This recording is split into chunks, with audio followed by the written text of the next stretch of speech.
Mpanjifa izay dia ny Atsana Copain izay efa tany amin'ny volana janoary tany nomanana ary tamin'ny volana avril no nisehoany voalohany. Ny afatra dia izao fialamboly no entinay hifaly anareo mpianakavy, hifaly anareo fianakaviana dia mba ampifaly io koa izahay. Ny fomba ataonareo dia tsotra fotsiny fividiananareo ny original. Faharoa manaraka an'izay namokatra asa ihany koa izahay hanamaivana ny vesatra eto amin'ny firenena. Tafiditra ao anatin'izany ny fahantrana, ny tsy fampianasa, ny fijaliana. Ny andraikitra mba hangatanay aminareo fitondra fanjakana dia izao toany sy arovo ny vokatra malagasy.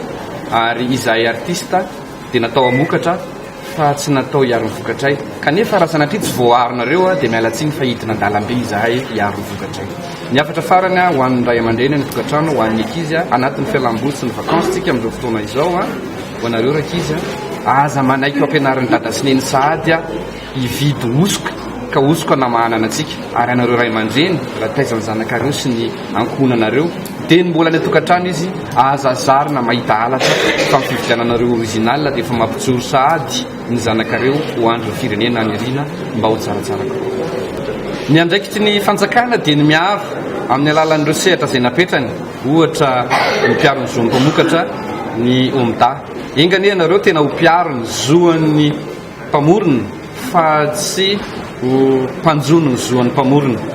Ny andraikitra anankiray amin'ny fanjakana ihany koa dia manafoana amin'ny piraty. Izay mieritreritra fa vita amin'ny fanjakana ny miaro an'izany satria apidina miaramila eny amin'ny sehatry ny fiambenana arabe raha azo atao. Ireo piraty ireo ne raha vao mijoro eny ny tany filaminana dia tsy ao reo raha sanatria ka tsy afaka anao an'izay fitondram-panjakana dia tsy maintsy mba ezaka izay anao izay tandefy anay ino mbola ho ataon'ny karazana sekre fa mifantatra fotsiny dia mba hoe amin'ny talata mivarotra pilaminana izay tsisy piraty hita Madagasikara. Tao anatin'ny folo taona izay nitsangana ny orinasa Scoop Digital dia nanao hetsika anankiray izay nitety faritra tao anatin'ilay hoe soa ifampisarana. Inona no natao? Voalohany aloha nampiala voly ny fiarahamonina. Ny faharoa dia tsy nipetraka teo anivon'ny atao hoe mpamalifaly sy artista fotsiny izahay fa nitondra ny anjara brikinay teny anivon'ireny sehatra ireny ka niara-ny entana tamin'ireo vahoaka izay faly nandray anay. Dia anisan'ny hetsika nataonay no hoe ny sekoly rehetra izay afaka niara-ny asa dia nomenay ny 5.3 isan-jato ny vokatra sy ny volaniditra tao anatin'ny kitabom-bolan'ny orinasa tamin'ny alalan'ilay hetsika soa ifampisarana.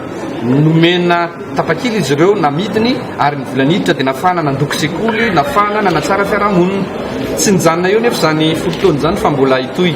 Ny zavatra fanirinay sy ny etaetanay dia izao hoe maro ny olona te hiara-iasa amin'ny Scoop Digital, indrindra ireo vahoaka nakasitraka izay koa nefa te hiara-iasa amin'ny rehetra ka misokatra ny varavarana na ho an'ny mpitondra fanjakana io, na ho an'ny mpandraraha io, na ho an'ny olon-tsotra. Tsy ny orinasa Scoop Digital no ampiana fa malagasy izay faly nijery ny vokatra mbola teo ampiana sy teo anolorana izany tolotanana tao anatin'izany fiaraha-miasana.